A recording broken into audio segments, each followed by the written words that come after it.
So the first thing you're going to need to do is you're going to have to come up with some different ideas. Here I drew a kitchen, and right below that I have an art room studio, and I really practiced adding details to those. I also drew a bedroom with lots of different things inside of it, a living room, couch, chairs, bookshelves, and my last one was my dining room. I got a lot better the more I practiced all of these.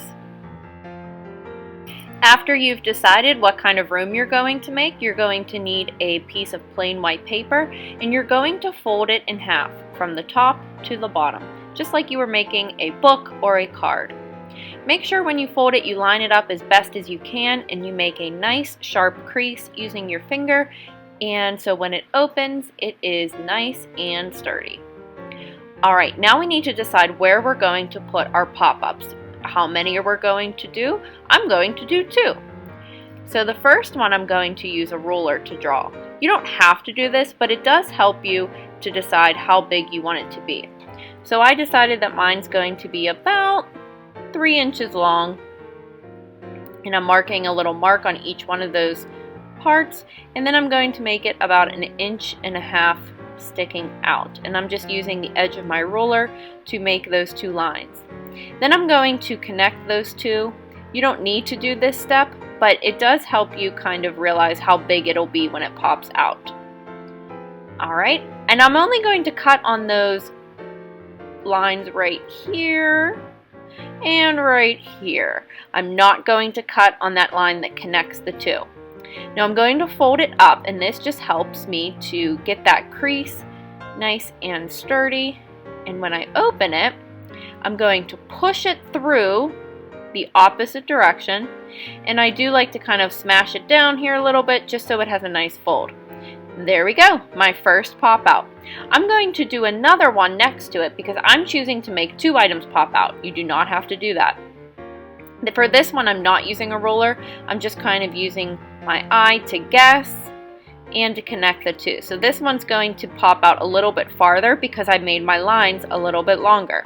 So remember, just cutting on those 2 vertical lines, folding it back, making sure you have a nice crease, and then when you open it, folding it through the hole the other direction, and really kind of pushing that down to make sure that you have a nice strong pop out. And there you go, I have 2 different pop outs on this work of art.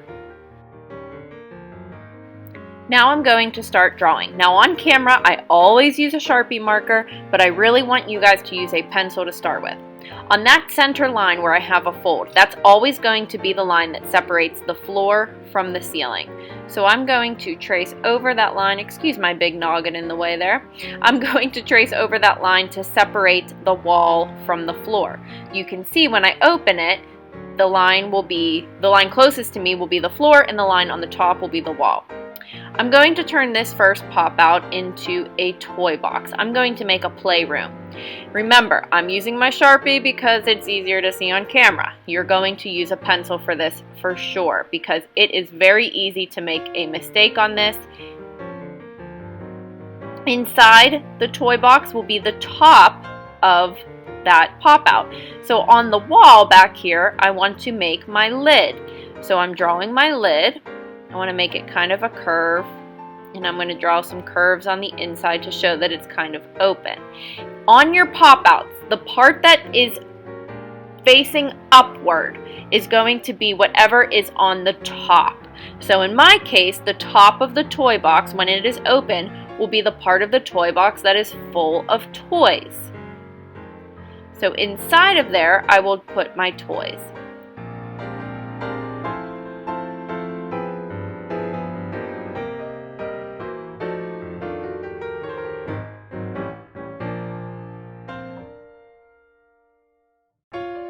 Alright, you can also see I wrote the word toys on my toy box, and when I unfold it, you can see that the toys are facing the ceiling, which would be the opening of the toy box. On this piece, I'm going to create a table. So the front will have the legs, and then that top fold will be what is ever on top of the table.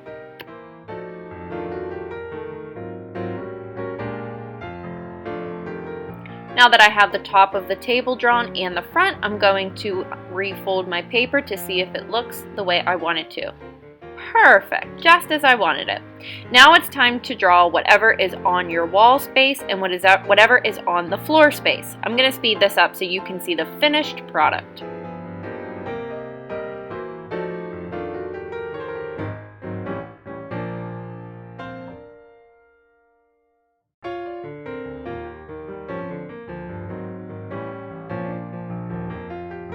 After you do your drawing in pencil, you're going to trace with thick and thin Sharpie depending on what line you're tracing. For my playroom, I want to have a stack of blocks towards the front of the playroom popping out. To do this, I'm going to draw the stack of blocks on a separate piece of paper. You're going to draw this and set it aside because we're going to add it in later.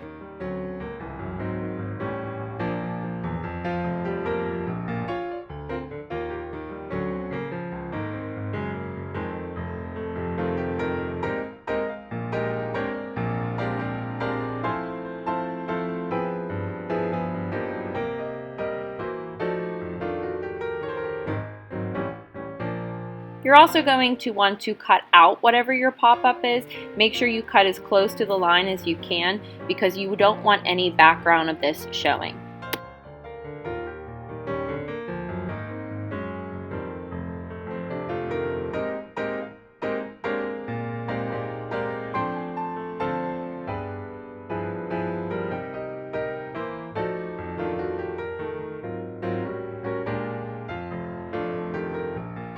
After I cut it out, I like to kind of set it on my drawing to see if I like it where it is, just to see if I need to change it or redo it. I think that looks great.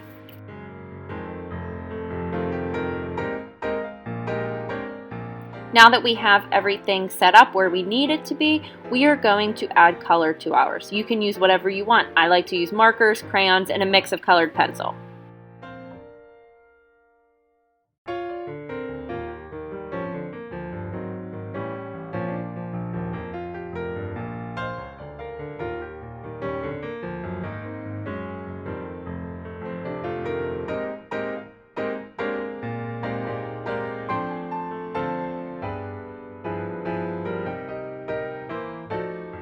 After your drawing is totally beautiful and full of color, we're going to add that last final pop-up. You can do as many of these as you want. I just chose to do one. So now you're going to take a little extra piece of paper, a scrap from when you cut it out, and we're going to kind of fold it in half to make an L shape, and we're going to attach it to the background using glue. So the first thing I'm going to have to do is I'm going to have to see what size this needs to be. This piece seems a little bit too long, so I'm going to trim it just a little bit here, and I'm going to try it again. So let's try to fold it here, and it still looks like it's kind of hanging off the sides. I don't want that. So I'm going to make it a little bit thinner. Let's see if that fits. Oh, I think that might be just a little bit too long. Let's give it another little trim there, and I think this will be just about perfect. There we go, that's gonna work. So now what I'm going to do is I'm just gonna take a little teeny tiny dot of glue, pop it right on the back of my pop-up blocks, just a little dot will do, and I'm going to push my little pop-out L-shaped scrap piece on there like that. That'll be almost like a little stand for my blocks so that I can glue it to the bottom of the page, just like so. I'm going to put another little dot of glue right there, set my blocks down, push it down like that, and there you have it. You have your pop-ups.